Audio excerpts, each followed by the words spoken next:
বাংলাদেশে অন্তর্বর্তী সরকারের ওপর চাপ ক্রমেই বাড়ছে।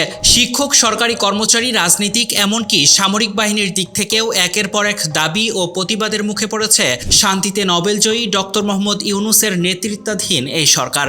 সোমবার বার্তা সংস্থা রয়টার্সের প্রকাশিত এক প্রতিবেদন থেকে জানা যায়, দেশের রাজনৈতিক অনিশ্চয়তা ও অর্থনৈতিক সংকটের মধ্যেই এই সরকার এক অস্থির বাস্তবতার মুখোমুখি হচ্ছে।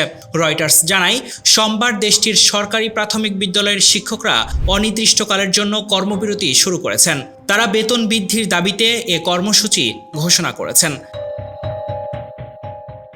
একই সঙ্গে সরকারি কর্মচারীরাও কর্মবিরতি পালন করছেন। টানা 3 দিন ধরে তারা বিক্ষোভ করে আসছেন, কারণ সরকার রোববার একটি অধ্যাদেশ জারি করেছে, যার ফলে জনপ্রশাসন মন্ত্রণালয় থেকে কোনো ধরনের দীর্ঘ প্রক্রিয়া ছাড়াই সরকারি কর্মচারীদের বরখাস্ত করতে পারবে।